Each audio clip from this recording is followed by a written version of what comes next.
નમસ્કાર વિદ્યાર્થી મિત્રો, ડિપ્લોમા એન્જિનિયરિંગના BEE સબ્જેક્ટનો 5મો ચેપ્ટર એટલે કે ઇલેક્ટ્રિકલ મશીન્સનો આજે આપણે અભ્યાસ કરીશું. વિદ્યાર્થી મિત્રો, ઇલેક્ટ્રિકલ મશીન્સ કે જે વિદ્યુત એનર્જીથી ચાલે છે. હવે ઇલેક્ટ્રિકલ મશીનનો સૌથી વધારે ઉપયોગ ક્યાંથી? તો ઉદ્યોગોમાં સૌથી વધારે ઇલેક્ટ્રિકલ મશીન્સનો ઉપયોગ થાય. ઇલેક્ટ્રિકલ મશીન્સ બે પ્રકારના આવે: સ્ટેટિક મશીન અને રોટેટિંગ મશીન. સ્ટેટિક મશીનમાં આવે ટ્રાન્સફોર્મર જનરેટર. તો સ્ટેટિક મશીન એટલે કે ટ્રાન્સફોર્મર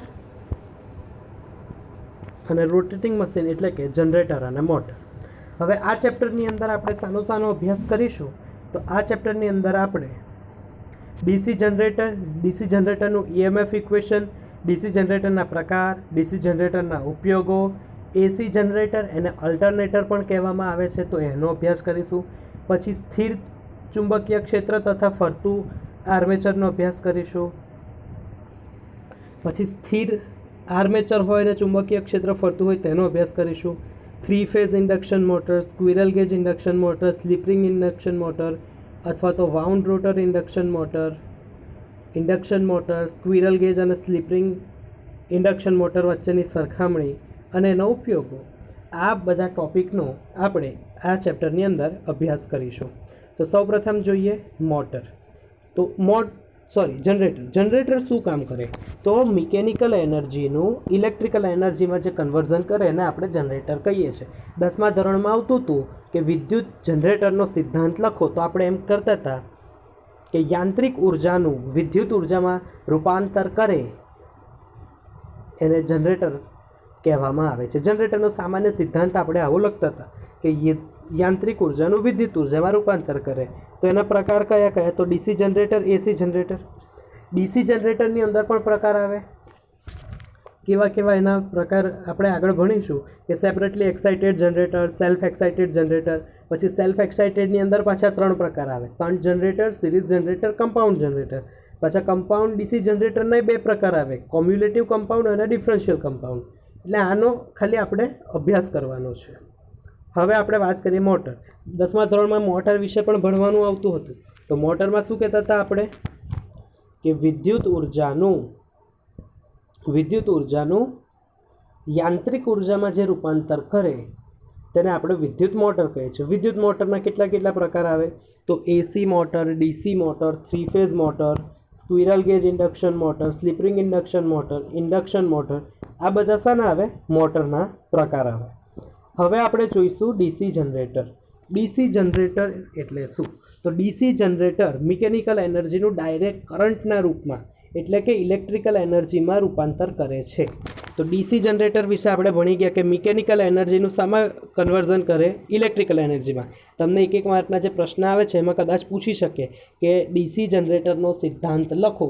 તેમાં લખવાનું કે યાંત્રિક ઉર્જાનું વિદ્યુત ઉર્જામાં રૂપાંતર કરે છે. ડીસી જનરેટરનો સિદ્ધાંત કયો? તો કે યાંત્રિક ઉર્જાનું વિદ્યુત ઉર્જામાં રૂપાંતર કરે છે. પછી આ નીચે એક ડાયાગ્રામ દોરી દેવાનો કે mechanical energy converted into the electrical energy. કે મિકેનિકલ એનર્જી ડીસી જનરેટર શું કરે? ઇલેક્ટ્રિકલ એનર્જીમાં કન્વર્ટ કરે. હવે આપણે જોઈશું સિદ્ધાંત. તો વિદ્યુત ડીસી જનરેટરનો સિદ્ધાંત જોઈએ તો એના માટે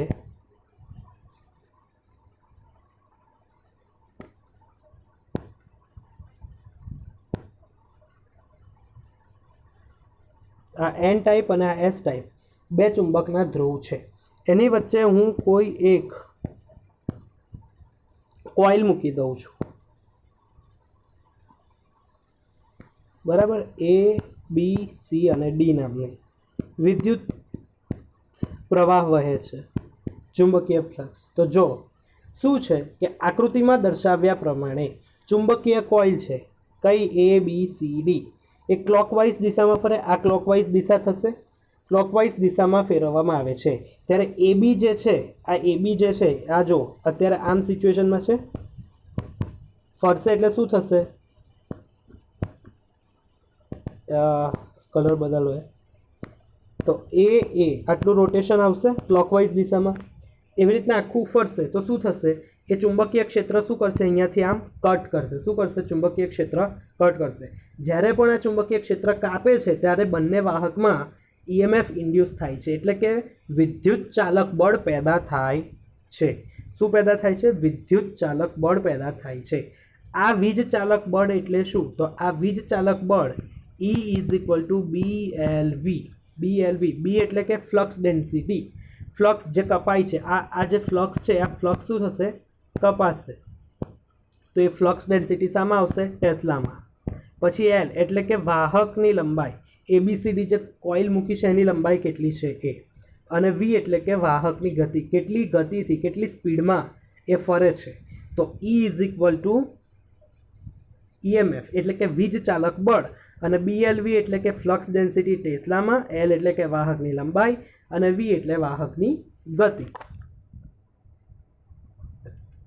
હવે વીજ ચાલક બળની દિશા ફ્લેમિંગના જમણા હાથના નિયમ પ્રમાણે જાણી શકાય છે. તો ફ્લેમિંગના જમણા હાથનો નિયમ એ કંઈક આવી રીતના બને.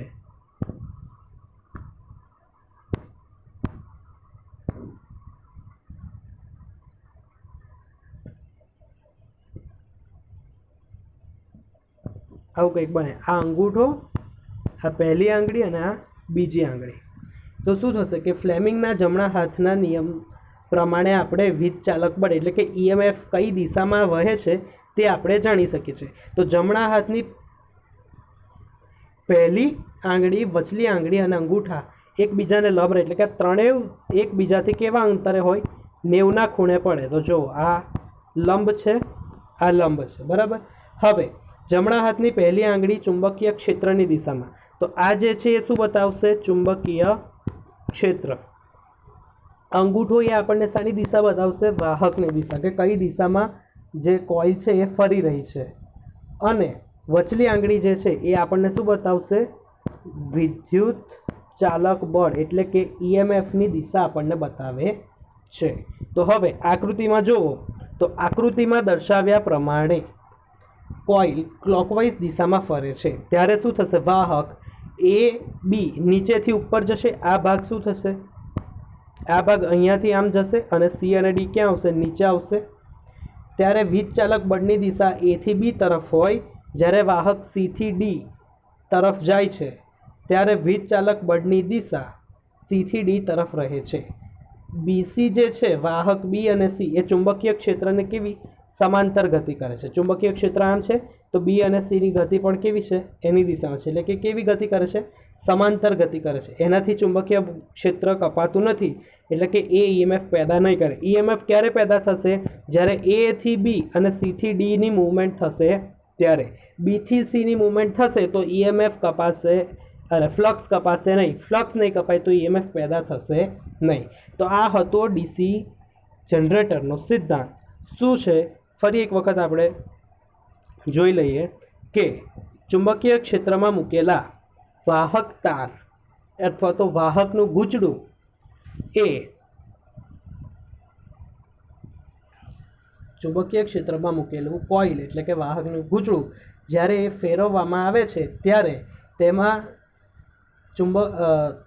ત્યારે વાહક ABCD એટલે કે ચુંબકીય ગૂંચળું એ ચુંબકીય ક્ષેત્રને કાપે છે ત્યારે EMF પ્રોડ્યુસ થાય છે. તો આ હતું સિદ્ધાંત DC જનરેટરનો.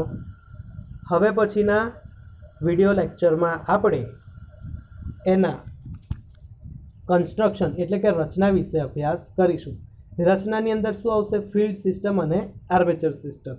તો હવે પછીના વિડીયો લેક્ચરમાં આપણે તેના દરેક ભાગનો આપણે અભ્યાસ કરીશું અને પછી EMF ઇક્વેશન પણ જોઈશું. વિદ્યાર્થી મિત્રો, BEEEના આ 5મા ચેપ્ટરના પહેલા લેક્ચરમાં આજે આપણે શું જોયું?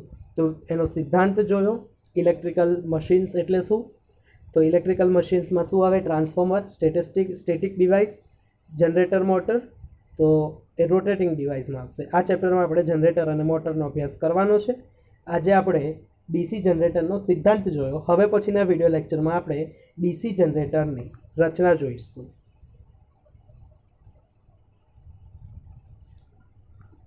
Thank you.